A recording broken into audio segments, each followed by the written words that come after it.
So, David, Thunder players are back after a few weeks off. Just kind of tell us a little bit about what they're doing this weekend and kind of the mood in the camp.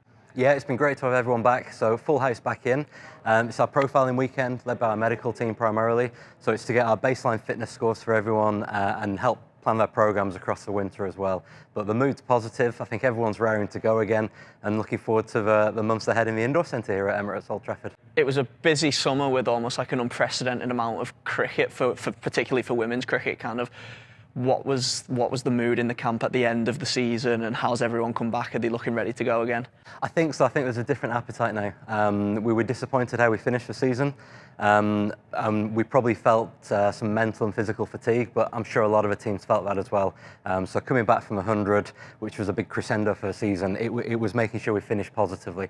And there's a lot of learning from the season, but the players are keen to kick on now, and there's a different level of expectation. They're going in wanting to win every game now, which is brilliant. So there's been some contract news. We've retained our previous 5, and we've also added Laura Jackson, and Phoebe Graham has moved over as well. Just tell us a little bit about those two. Yeah, real positive to keep the 5. Not all regions have kept all their contracted players, so to keep that hub of players is fantastic news for us, and they're going to keep developing as well. The new players, so Laura Jackson, she's been in the Lancashire County age group system, into the academy and in Thunder last year as well. And she got a spot in the 100 also, and really seeing her develop and kicking on. She's got a fantastic attitude and be a real asset to the team. And Phoebe Graham, very excited to bring in a new player here. So it's a player who's got a lot of experience with Northern Diamonds. Obviously, significant amount of finals that they've been into, so it's a different exposure to some of our players here. So obviously she'll bring in she's a fantastic strike bowler, so she'll bring something different to this squad and a bit more experience than a few of our other members. Really fantastic girl as well to have around everyone, and looking forward to welcoming her. So we touched on Laura. There's a lot of young players in and around the Thunder setup chomping at the bit. Was it a straightforward decision to give her the contract, or there was quite a lot knocking on the door?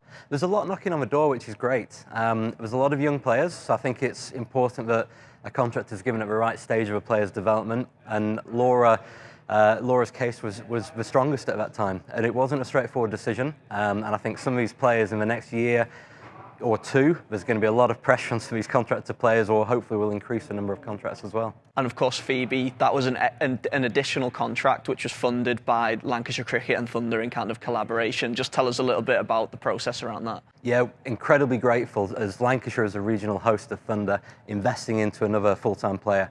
There's not many regions which have done that. I think it's just ourselves and Northern Diamonds now.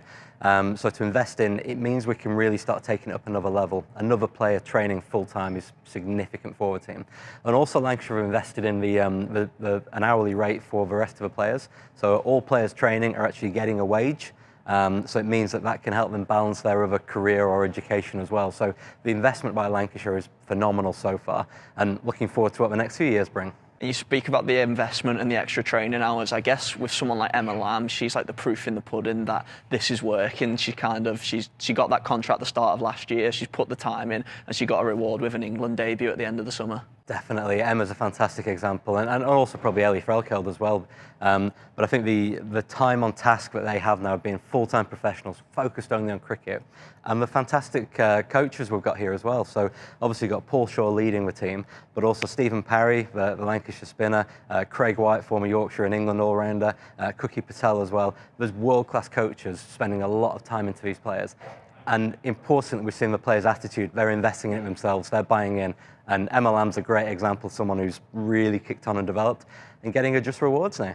So what does now everyone's back together, what does the rest of the winter kind of look like for the squad?